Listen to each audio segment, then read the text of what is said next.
I'm Vera, 28, and I was reviewing marketing proposals when my phone buzzed. Mom's text read, "We changed all the locks. You don't have a home anymore." My fingers trembled as I typed back, "How funny, how brave they think they are." But inside, I was shattered. My grandmother's house, legally mine through her will, was being stolen by my own parents. I had no idea this inheritance would destroy my family. Before I tell you how this family nightmare started, let me know where you're watching from and subscribe if you've ever dealt with toxic family dynamics. Because trust me, what happened next shocked even my lawyer. Growing up in Boston, I always thought my family was normal, not perfect, but normal. My parents, Margaret and Robert, were hardworking, middle-class people. Dad managed a bank branch, and Mom taught 3rd grade at the local elementary school. We lived comfortably in a modest suburban home with family dinners most nights and annual vacations to Cape Cod. My younger brother, Jason, and I fought like typical siblings but generally got along. But the heart of our family was always my grandmother, Eleanor. She lived in a beautiful Victorian house in Cambridge that had been in our family for 3 generations. The house is where we celebrated every holiday, where I learned to bake cookies, and where I sought refuge during my turbulent teenage years. My grandmother was my confidant, my cheerleader, and often my protector when Mom's perfectionism became overwhelming. "You've always understood this house, Vera," Grandma would tell me while we sat on her wraparound porch. "You see beyond the walls to the stories it holds." I didn't realize then how much those words would matter. When Grandma passed away last year at 92, our family was devastated. The reading of her will a month later changed everything. To everyone's surprise, especially my parents, she had left her house to me, with a letter explaining she believed I would preserve its history and character. "The house isn't just property," she'd written in her spidery handwriting. "It's our family's story, and Vera will honor that." My parents were visibly shocked. They'd assumed the house would be sold and the proceeds split between them and their 2 children, or at minimum that the house would go to them. My mother's face had gone pale, then flushed with anger as the lawyer read the will. "There must be some mistake," she'd said, her voice tight. Mother wasn't thinking clearly toward the end, but there was no mistake. The will was properly executed, witnessed, and notarized. My grandmother had been of sound mind. The house was legally mine. Initially, I tried to be conciliatory. "Nothing has to change," I told my parents over coffee the next day. "I want to preserve the house, not keep you from it. We can still have family gatherings there. I just want to honor Grandma's wishes." My best friend Leah warned me to be careful.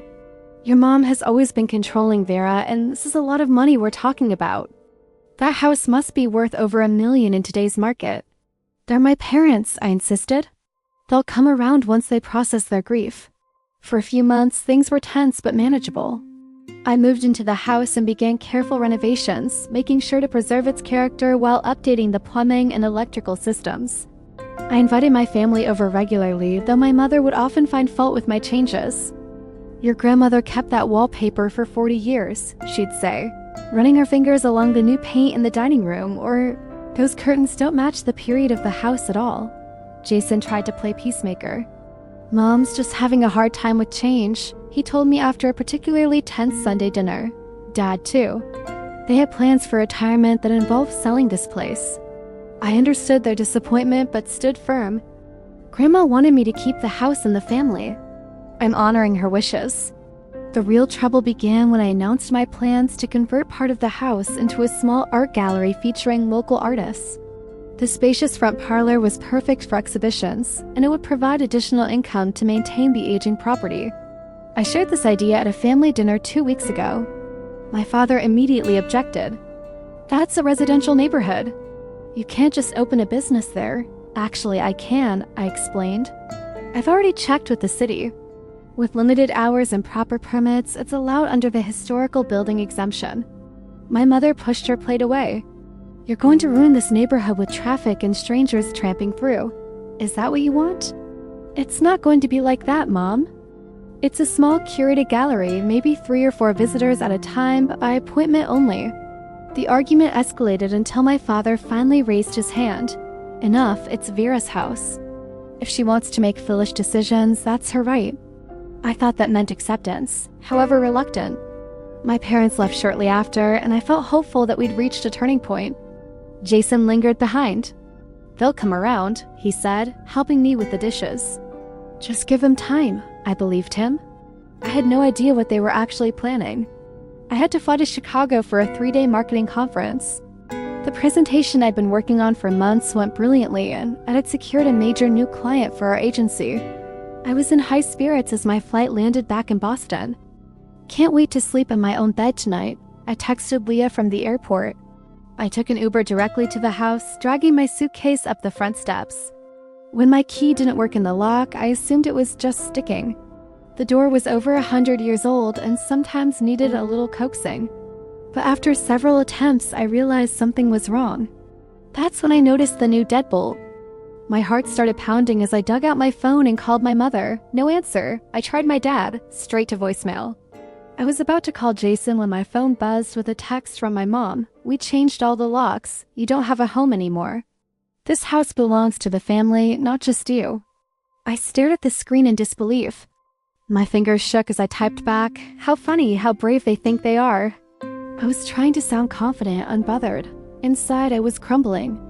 Standing on the porch of my own house, the house my grandmother had legally left to me, I felt like I couldn't breathe. I called Jason. Did you know about this? I demanded when he answered. About what?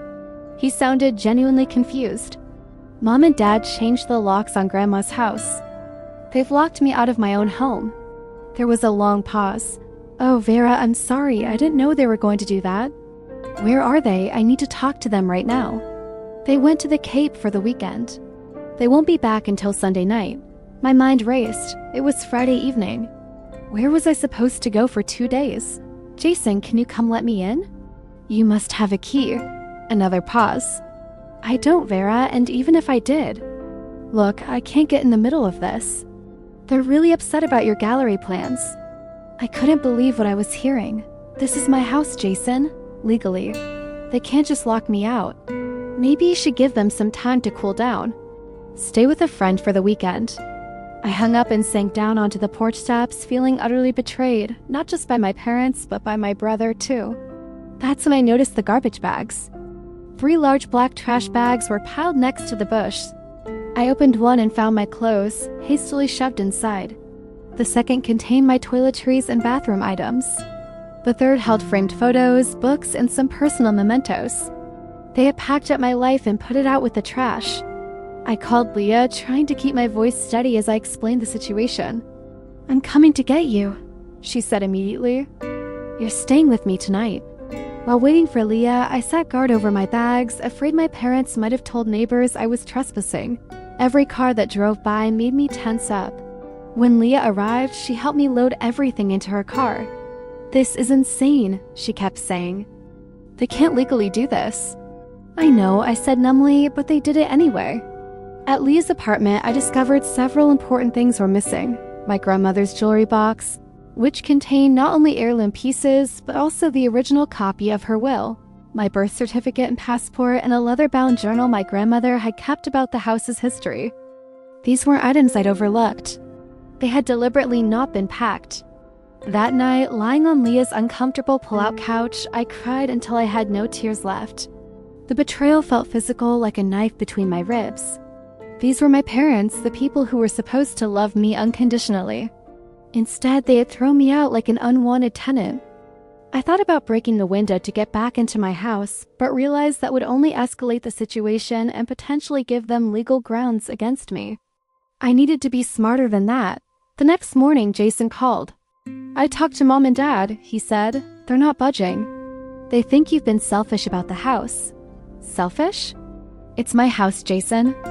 Grandma left it to me. They feel like you're disrespecting the family by turning it into a business. Dad says if you just agreed to sell it and split the money, none of this would be happening. I couldn't believe what I was hearing. So this is about money? They're willing to throw their daughter out on the street for money? It's not just about money, Vera, it's about respect. They think you don't care about what they want. And what about what Grandma wanted? What about respecting her wishes? Jason sighed. Look, I'm trying to help here. If you apologize and agree to discuss selling the house, I think they might let you back in. Apologize for what? For legally owning property that was left to me? For wanting to honor our grandmother's wishes? You're not making this easier, Vera. I'm not trying to make it easier. I'm trying to understand how my family could do this to me. After I hung up, Leah put her arm around me. You need to allow your Vera like yesterday. She was right. This wasn't going to be resolved with a family discussion. My parents had crossed a line and I needed legal protection. That first weekend of displacement was one of the hardest periods of my life. I felt completely abandoned by my family, unsure of my next steps and terrified about my future. But beneath the hurt and confusion, something else was beginning to emerge: determination. They had no right to take what was legally mine, no right to discard me like this. I wasn't going to let them get away with it. On Monday morning, I called in sick to work and began researching attorneys who specialized in property law. By noon, I had an appointment with Sophia Chen, a highly recommended lawyer whose online reviews praised her combination of professionalism and compassion. Sophia's office was in a converted brownstone downtown, with warm lighting and comfortable furniture that put me slightly at ease. She listened intently as I explained the situation, taking occasional notes and asking clarifying questions. When I finished, she leaned forward, her expression serious. First, I want to be clear, what your parents did is illegal. It's called self-help eviction, and it's against the law, even if they were the legal owners, which they're not. You have the deed and the will, correct? My stomach dropped. The original will was in my grandmother's jewelry box, which my parents didn't pack, but I have a copy the attorney sent me after the reading. Sophia nodded. That's a start. We'll request the official copy from probate court. What about the deed? Same situation, but the transfer was recorded with the county. Good, we can get those records easily. She typed something into her computer. Here's what we need to do. Immediately file for an emergency injunction to restore your possession of the property. Then pursue damages for the illegal eviction and the missing personal property. The word damages made this suddenly feel very real. I was going to have to sue my parents. I just want my house back, I said quietly. Sophia's expression softened. I understand this is difficult. These are your parents, but they've chosen to handle this illegally rather than through proper channels. We need to protect your interest. I agreed, and she began drafting the necessary paperwork. I signed several documents, and she promised to file them that afternoon. In the meantime, she advised, document everything, any communication from your parents or brother, any expenses you incur because of this situation, anything missing from your belongings, and don't contact them directly if you can avoid it. Everything should go through me from now on. As I left her office, my phone pinged with a notification. My mother had tagged me in a Facebook post. Heartbroken that my own daughter would betray family traditions and turn her grandmother's beloved home into a commercial property. Against our wishes, some people forget where they came from. The post had already garnered several sympathetic comments from family, friends, and relatives, most expressing shock at my selfishness and offering support to my parents. My mother had crafted a narrative where I was the villain and people were buying it without question. I showed Leah the post that evening. This is a smear campaign, she said angrily. They're trying to pressure you through social humiliation. That night, I received the first of several voicemails from my father. His voice was cold and threatening in a way I never heard before. You've made a big mistake getting a lawyer involved, Vera. Your mother is devastated. If you think the family is going to stand by while you destroy your grandmother's legacy, you're sadly mistaken. Drop this now or you'll regret it. Each subsequent message grew more hostile. By the third voicemail, he was threatening to contest the will, claiming my grandmother had been unduly influenced by me. It was completely untrue, but fighting such accusations would be expensive and emotionally draining. Meanwhile, relatives began taking sides. My Aunt Carol, my mother's sister, called to tell me how disappointed she was in my greed. 2 cousins unfriended me on social media. My Uncle Pete, Dad's brother, emailed to suggest I do the right thing before this gets ugly. Only my grandmother's sister, Aunt Patricia, reached out with kindness. This isn't what Eleanor would have wanted, she said when she called. She left you that house because she trusted you. Don't let them bully you. 3 days after I retained Sophia, Jason asked to meet me for coffee. He looked tired and uncomfortable as he stirred sugar into his latte. They're planning to sell the house to developers, he blurted out. They've been in talks for months, even before you announced the gallery idea. The company wants to tear it down and build luxury condos. I felt physically ill. They want to demolish Grandma's house? The house that's been in our family for generations? Jason nodded miserably. The property is worth more than the house itself. The developers are offering $2 million. And when were they planning to tell me this? It's my house, Jason. He looked down. They thought you'd eventually give in if they applied enough pressure. The developers have a deadline. If they can't close by the end of the quarter, they're moving on to another property. Suddenly, everything made sense. The urgency, the extreme measures, the public pressure campaign. This wasn't just about family tradition or my gallery plans. It was about money, pure and simple. The financial pressure was mounting for me as well. I was paying for a lawyer, buying new essentials to replace items still locked in the house, and covering Leah's utilities and groceries to compensate for my extended stay. My savings were rapidly depleting. Work was becoming difficult too. Though my boss was understanding when I explained I was dealing with a family emergency, my performance was suffering.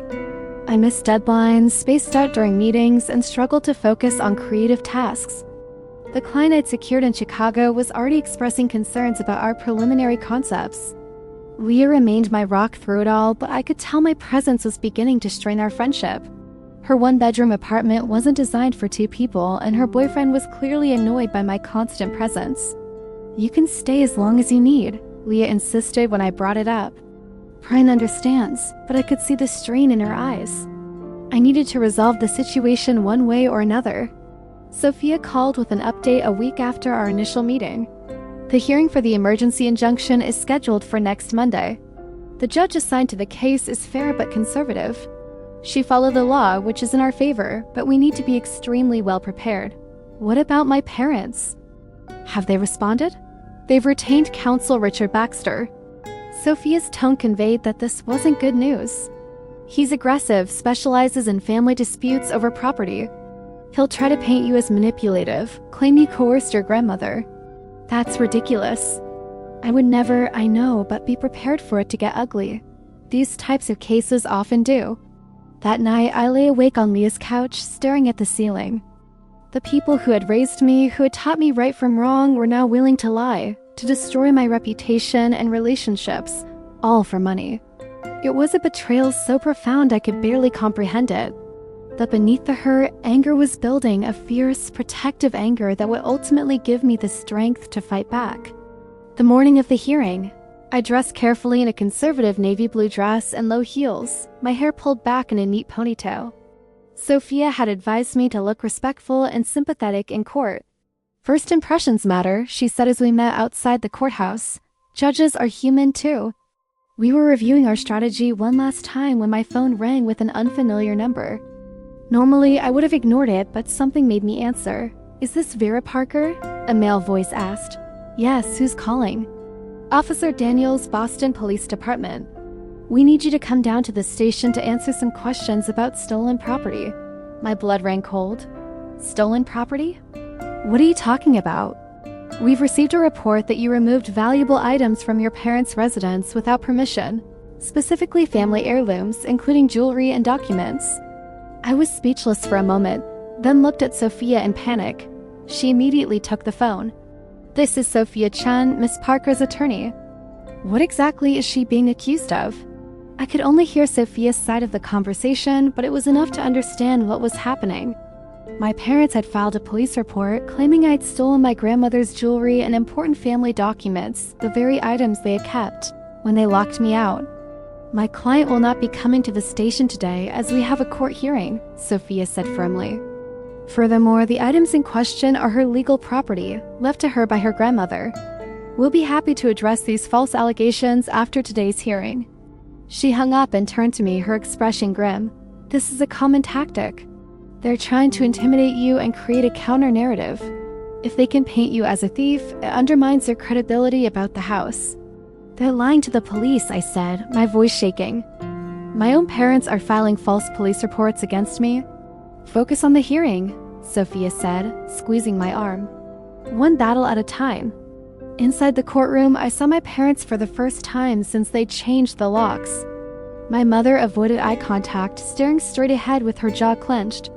My father glared at me openly, his face flushed with anger. Jason sat behind them, looking miserable. The hearing proceeded with clinical efficiency. Sophia presented the will, the deed transfer documents, and evidence of the illegal lockout. My parents' attorney, a sharp-featured man with cold eyes, argued that I had abandoned the property voluntarily and that my parents were merely securing it in my absence. Miss Parker announced plans to fundamentally alter the historic family home against her grandmother's expressed wishes, he claimed. Her parents, as the previous heirs apparent, were acting to preserve the property's intended character. The judge, an older woman with penetrating eyes, seemed unimpressed by this argument. The will is quite clear, Mr. Baxter. Miss Parker is the legal owner of the property. Whether her renovation plans honor or dishonor her grandmother's memory is not a legal question before this court. She turned to my parents. Mr. and Mrs. A. Parker, you had legal avenues available if you wished to contest the will. Changing locks and removing the legal owner's possessions was not one of them. My mother began to cry while my father's face darkened further.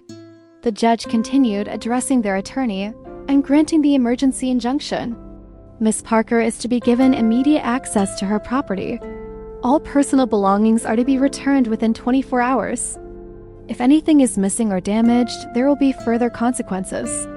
It should have felt like victory, but all I felt was hollow. As we left the courtroom, I heard my father hiss to my mother, "This isn't over, not by a long shot." Outside, Sophia was discussing next steps when a police officer approached us. "Vera Parker?" I nodded, my stomach clenching. "I need to ask you some questions about the stolen items reported by Margaret and Robert Parker." Despite Sophia's legal explanations, I had to endure the humiliation of being questioned about theft in front of the courthouse. Several colleagues from neighboring offices witnessed the scene, and I could feel their curious stares. The next day, as I was preparing to reclaim my house, my boss called me into his office. "Vera, is everything okay?" "I've heard some concerning things." My heart sank. "What kind of things?" He looked uncomfortable. "There are rumors that you're involved in some kind of legal trouble. Something about theft. And a client mentioned seeing a social media post about you turning a historic home into a commercial property against preservation guidelines." I realized with horror that my parents' campaign had reached my professional life. The client who had seen the post was likely the one I'd just signed in Chicago, the account I'd been struggling with since the lockout. "It's a personal matter that's being resolved," I said, trying to sound confident. "My grandmother left me her house, and there's been a family disagreement about it. Everything is being handled legally." He nodded, but I could see the doubt in his eyes.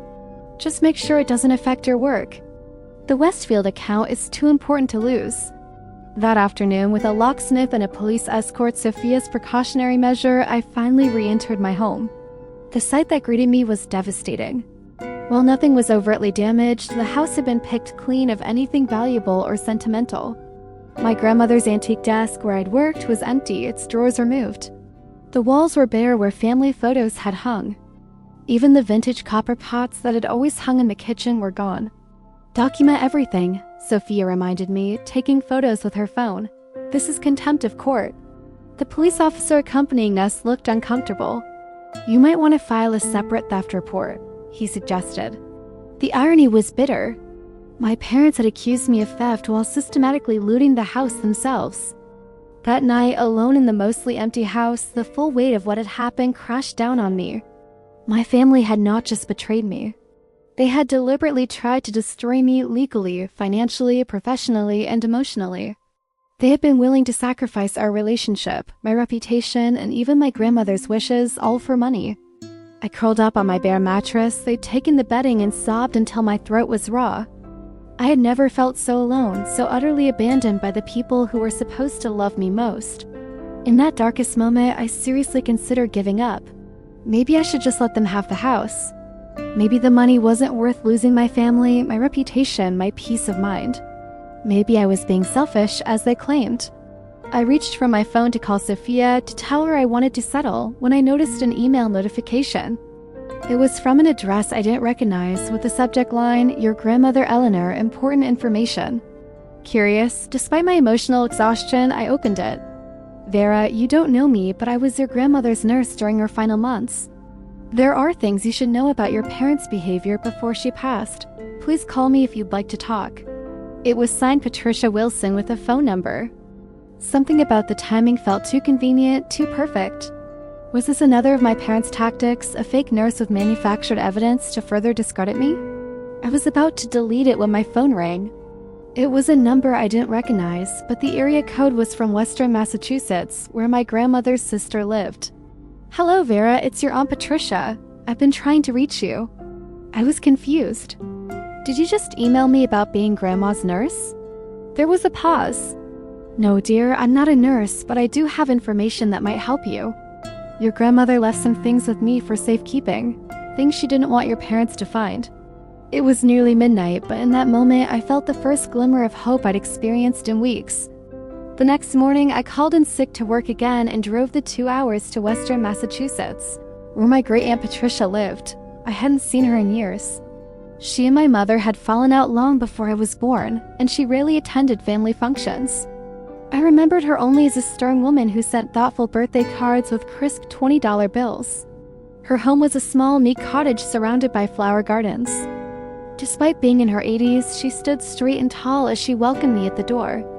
"You look like Eleanor," she said, studying my face.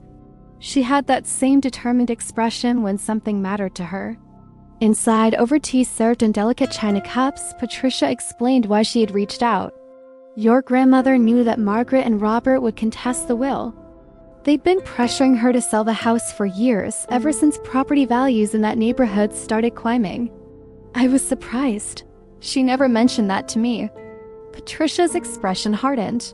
"Eleanor was protecting you. Your parents became quite aggressive about it toward the end. Robert even suggested having her declared incompetent so they can make financial decisions for her." The teacup shook in my hand. They tried to have Grandma declared incompetent?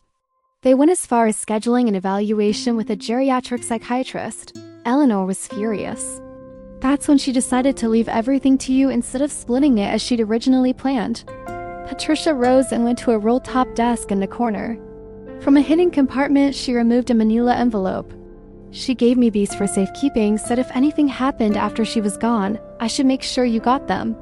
Inside the envelope, I found several documents. A handwritten letter from my grandmother explaining her decision to leave me the house. Copies of emails between my parents and real estate developers dating back 2 years.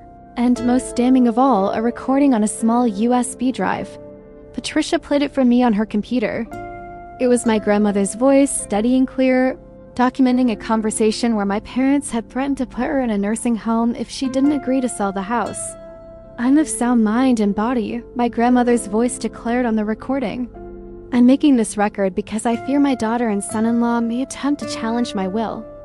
My decision to leave my home to my granddaughter Vera is made freely and with full understanding of my actions." Tears streamed down my face as I listened. Patricia handed me a tissue. "She loved you very much," she said gently. "She trusted you to do right by that house when she couldn't trust her own daughter." Back in Boston, I immediately took the materials to Sophia. She reviewed everything carefully, her expression growing increasingly confident. "This changes everything," she said, holding up the USB drive. "The recording alone proves your grandmother was of sound mind and was being pressured by your parents, not from you. The emails to developers show premeditation in their actions against you. What do we do now? We go on the offensive." She began typing rapidly on her computer. "I'm filing for a more permanent injunction and adding claims for harassment. And I'm filing for a more permanent injunction and adding claims for a more permanent injunction and adding claims for harassment and intentional infliction of emotional distress." That afternoon, Sophia received an email from my parents' attorney. The subject line read simply, "We have a problem." The body of the email requested an urgent meeting to discuss settlement options. "Recent developments have altered our client's position," it stated. "We believe it would be in everyone's best interest to resolve this matter privately." Sophia smiled grimly. "They know we have something, they just don't know what." 2 days later, we met in a conference room at Sophia's office. My parents looked diminished somehow. My mother's usually perfect makeup couldn't hide her exhausted eyes, and my father's confident posture had given way to a slight stoop. Jason sat beside them, refusing to meet my gaze. Their attorney, Mr. Baxter, maintained his cold professionalism.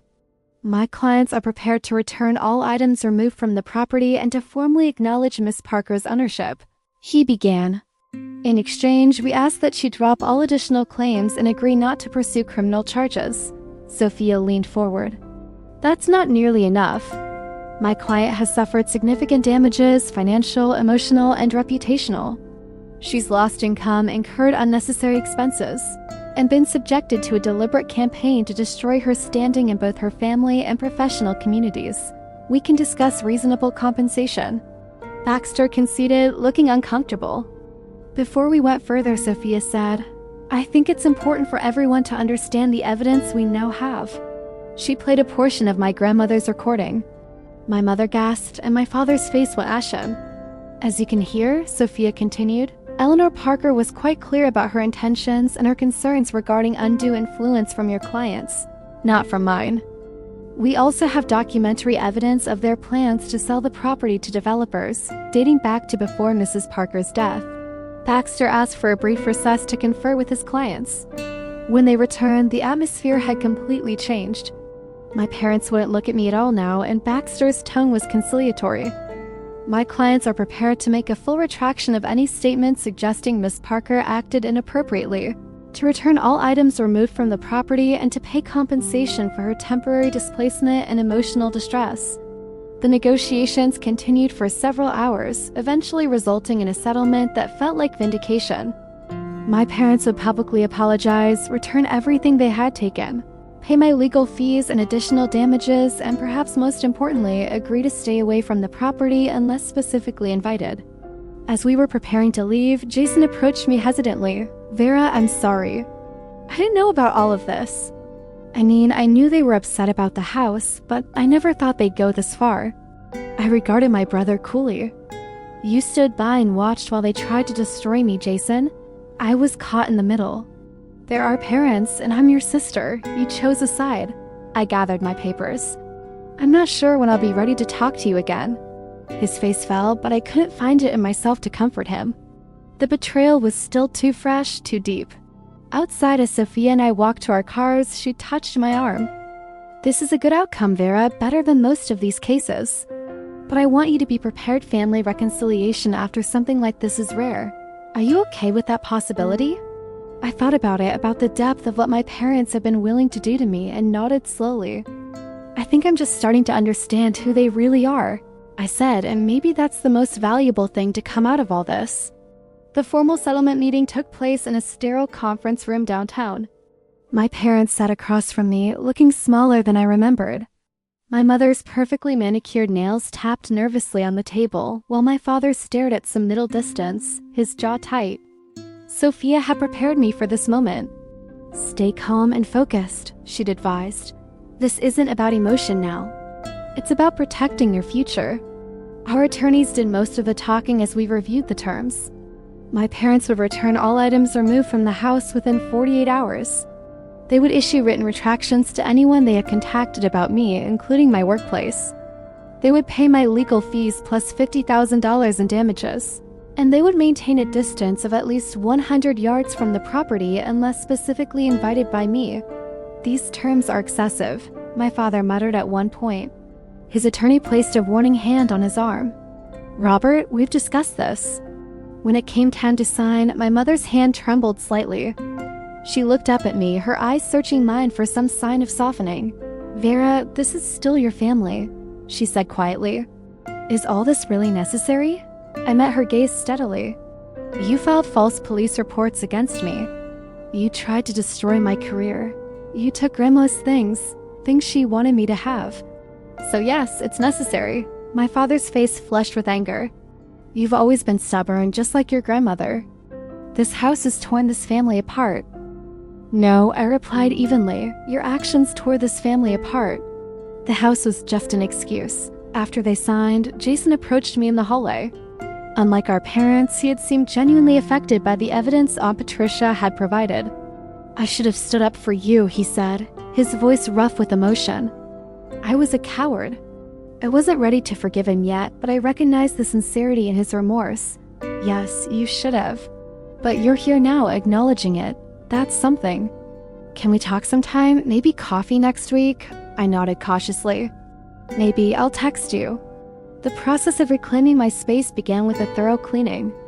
Leah and 2 other friends helped me sage every room, open all the windows, and scrub away the lingering energy of betrayal. We ordered pizza and drank wine on the porch, deliberately creating new positive memories in the space. To Vera, Leah toasted, raising her glass, who didn't just get her house back, she got her power back. The return of my grandmother's belongings was supervised by our attorneys. 2 moving companies arrived with boxes and furniture that had been removed. I checked each item against the inventory we'd created, noting what was still missing. The jewelry box isn't here, I pointed out. Neither is her journal about the house. My mother, who had come despite the agreement with permission from my attorney, spoke up. The jewelry box is in our safe deposit box, the journal ... She hesitated. I may have thrown it out in anger, I'm sorry. The loss of the journal felt like losing a piece of my grandmother all over again. I turned away to hide sudden tears. If it turns up, you'll return it immediately, Sophia said firmly. Once my parents and the movers left, I sat alone in my grandmother's parlor, the room I still planned to convert into a gallery, surrounded by boxes of returned possessions. It should have felt like victory, but instead I felt strangely empty. The house was mine again, legally and physically, but the family I had known was gone forever. Even if we eventually rebuilt some kind of relationship, it would never be the same. They had shown me who they truly were, and that knowledge could never be erased. I began the slow process of reorganizing my life. First, I had to repair the professional damage. My boss was understanding once I explained the situation and showed him the formal retraction my parents had signed, acknowledging their misleading statements about me. Family business can get ugly, he said sympathetically. Take the time you need to get settled, but we need you back at full capacity soon.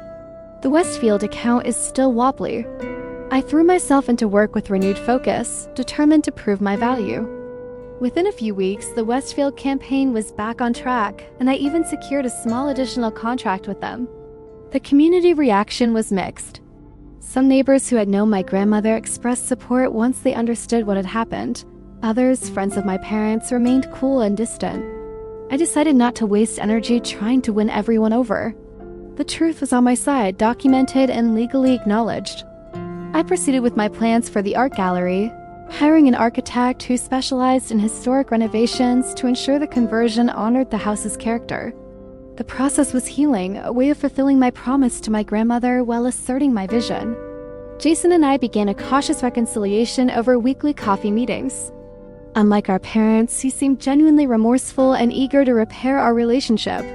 They're not handling this well, he admitted during one of our conversations. Dad's drinking more and Mom barely leaves the house.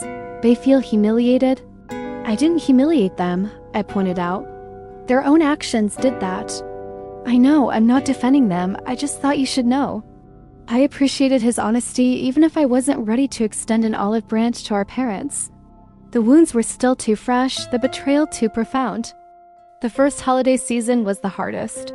Thanksgiving had always been at my grandmother's house, now my house, with my mother orchestrating an elaborate meal and my father carving the turkey. This year, I hosted a Friendsgiving instead, filling the dining room with people who had supported me through the crisis. It's different, Leah observed as we washed dishes afterward, but maybe better in some ways. No tension, no walking on eggshells around your mom's feelings. She was right.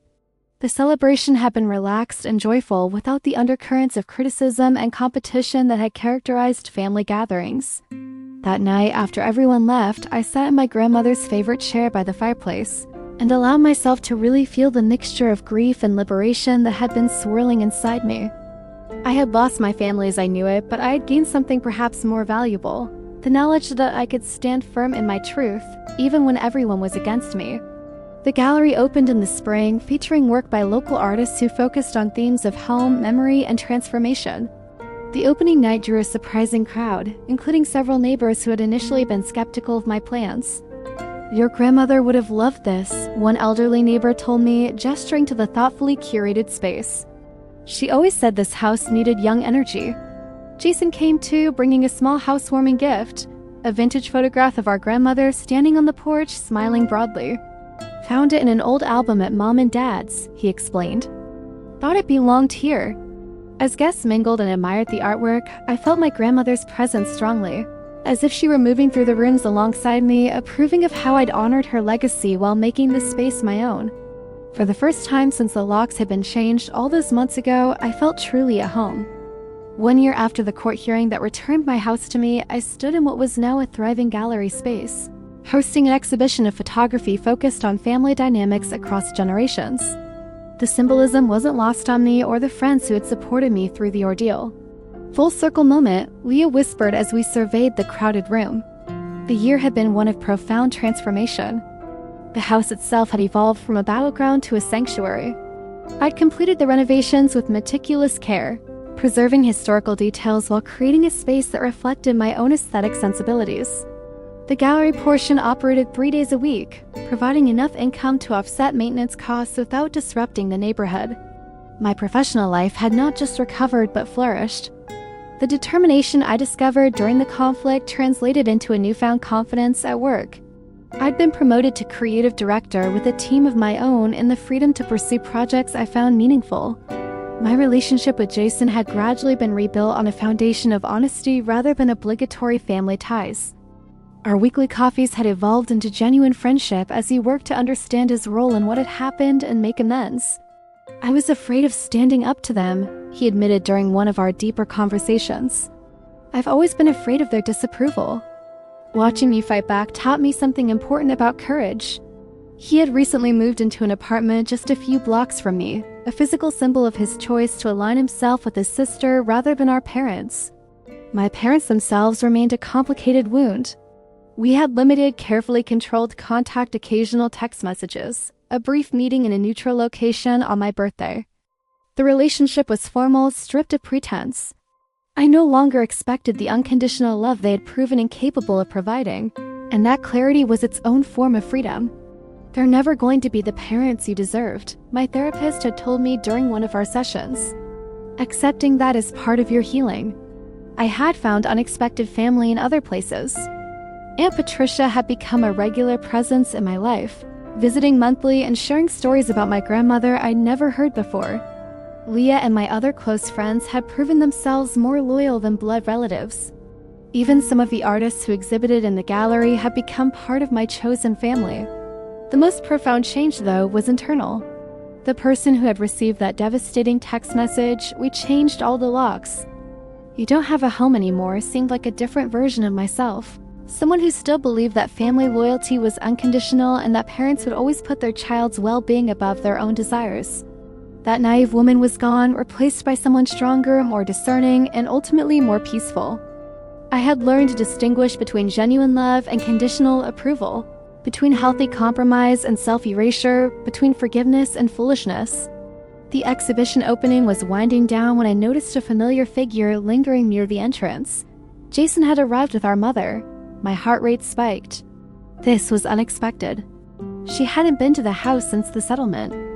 Jason caught my eye with an apologetic look that said this hadn't been planned. I approached them cautiously.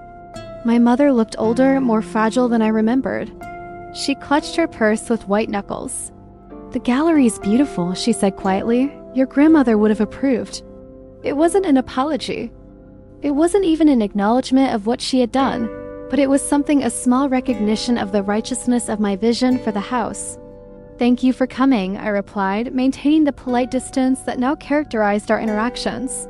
She nodded, eyes moving around the space, taking in the photographs of families, some joyful, others clearly depicting conflict and distance.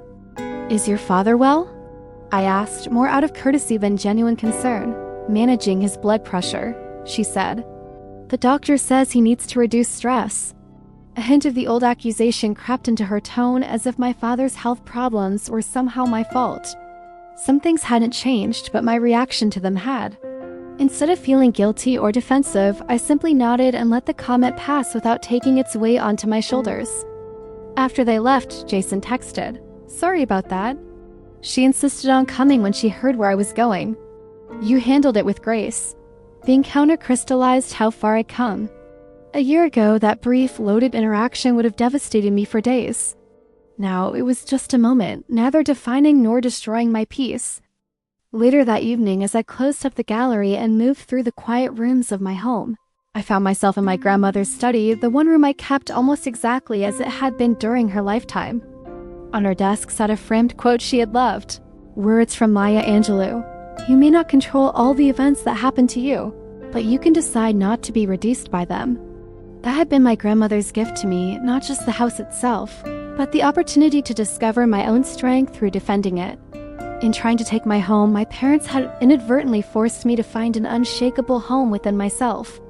For anyone who's ever faced betrayal by those who should have protected you, know this: your worth isn't determined by those who failed to value you. Family is both what we're born into and what we create. Sometimes the family we choose becomes our greatest source of strength. Have you ever had to stand up to family for something that was rightfully yours? How did you handle it? Share your story in the comments below, and if this story helped you feel less alone in your own family struggles, please subscribe and hit that like button. Sometimes our deepest wounds become our greatest teachers, but we don't have to walk that journey alone. Thank you for being part of my healing by listening to my story, and I wish you strength in whatever battles you're facing today.